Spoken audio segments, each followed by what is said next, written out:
just realized you said liver and cocks. I thought you said liver and cocks. Are those talk show hosts? You said Katie Couric, and I was like, she's a talk show host. Man. You just made me think, I say the freaking wrong name.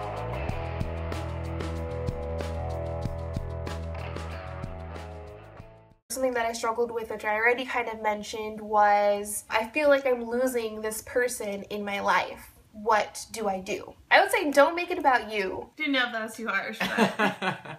Not about you.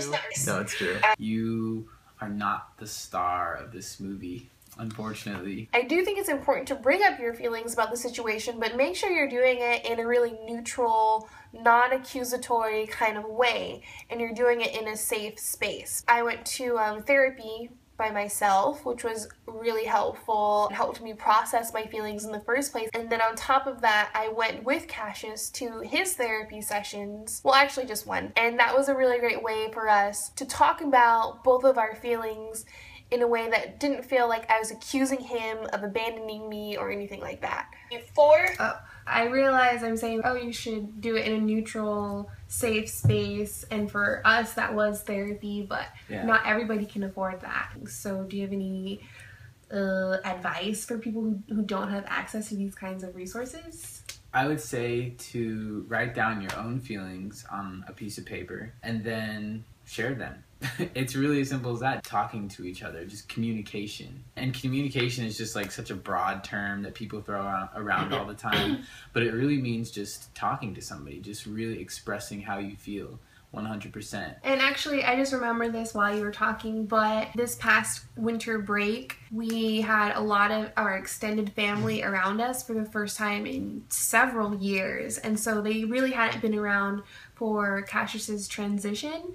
And what he did was he wrote out a letter explaining everything in his feelings. He sent that to our family members before we got there. So they had time to really process that and probably talk about it amongst themselves.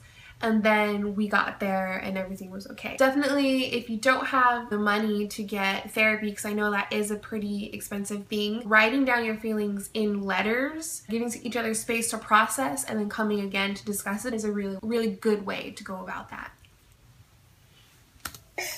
Thing that I wanted to talk about is it okay for me to ask questions? It's pretty natural to be curious and not necessarily understand where these feelings are coming from and to want to know more about this person's transition. I think it's okay to ask questions as long as it's done in a respectful way. Is it your business really to ask about somebody's sexual organs? Would you do that to somebody who already identifies with the body that they were born in? No, because that's rude as fuck. It's just not your business, unless you're dating that person. Question.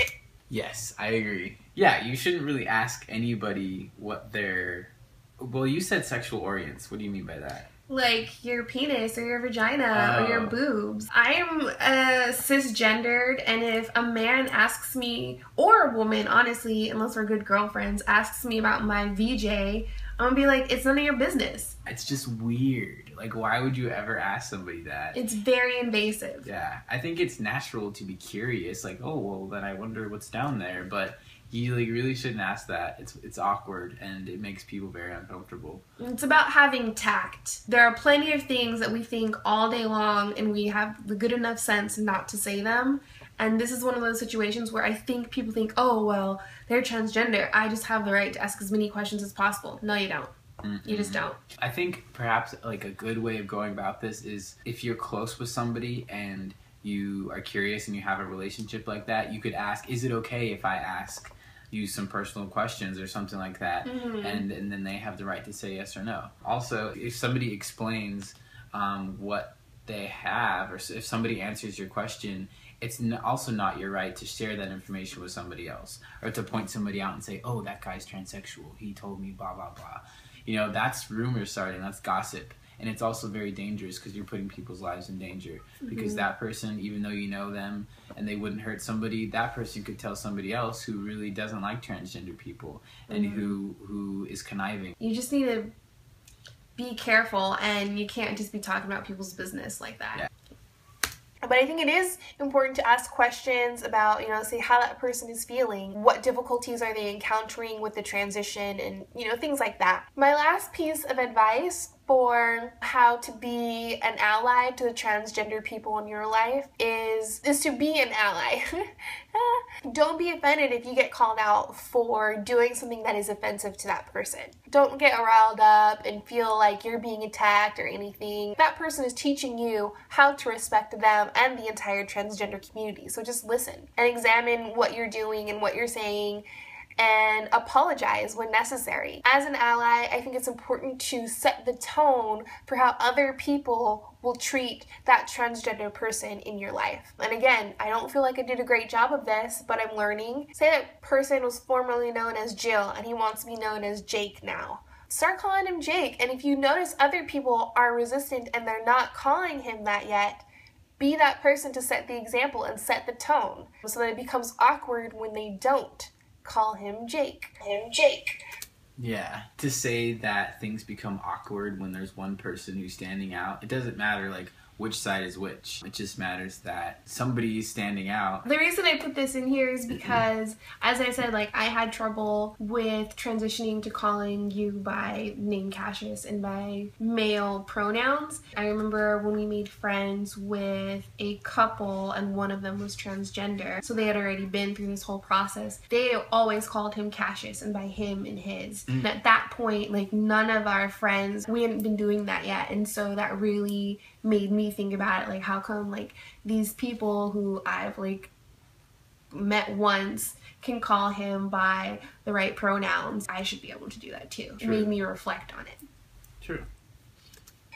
Earlier I was talking about how we would go out to restaurants and stuff, and waiters and waitresses would always come up to us and say, hey ladies, it's okay to be like, well actually this is a man. You know what I mean? Like let that person know. Maybe he didn't feel comfortable correcting that person, but you could do that. You could do that for them as an ally, as long as they're comfortable with that too. I mean, you should talk to them and make sure you're not like outing them when they don't want to be outed or anything, but yeah. I really agree with that. I would go off into my head thinking about like, well, I thought I looked like a guy, and other people would treat me like a guy, and just one person out of like 100 people would say, ma'am. That's what I would think about and just go through the motions like, oh, is it because of my hair? Is it because of the way I'm dressed? Is it because I'm with two girls, or two women? To prevent that, I think the people who I was with could have said something about it rather than just kind of pretending it didn't happen, just being like, that sucks, I can't believe she did that, like, you totally look like a guy, she's whack, or just being like a good friend, like, she sucks. Not avoiding it because everybody noticed it. That in itself would literally be supporting me when I felt like I couldn't say something for myself. Call other people out for transphobia, which is something I've had to do a couple times recently. There are a lot more transgender people out there than anyone realizes. There are transgender women out there who look just like me. So I think because of that, people don't always know what kind of company they're in. Or for example, if someone's around me, they don't know that I have a brother who's trans, and so they might say something, transphobic and offensive. It's okay to call those people out. As people of color, one of the hugest things we want from our white friends is to call out other white people on their racism. It's the same thing with the transgender community, is that you, as an ally, you have the privilege and therefore, in my eyes, the responsibility to call people out for their transphobia. Do you have an example of calling somebody out for transphobia? Yeah, recently I was talking to a guy who I thought I might be interested in. He was explaining some of his religious beliefs, and I was like, wherein that does that leave people who are homosexual or transgender? He was like, well, I don't really have a problem, with like lesbians or trannies. And I was like, stop right there. That is offensive. And then he was like, oh, I didn't know. And I was like, well, now you do. That's an example. Yeah, perfect example. So that's all I have to say on the subject. I hope that this video was informative to you guys. I hope it was helpful to you, and I hope that you learned something. I will let Cassius have the last word. Okay. So basically, I feel like the contents of this video equal that you can be an ally just by loving somebody, just by truly genuinely loving them. It's as simple as that. Treating somebody like you love them. That equals support. Support equals using the correct gender pronouns, correcting other people when they use the wrong ones, correcting derogatory terms. All of that equals love. Good one. Do you want to say bye with me in my cheesy way? Bye!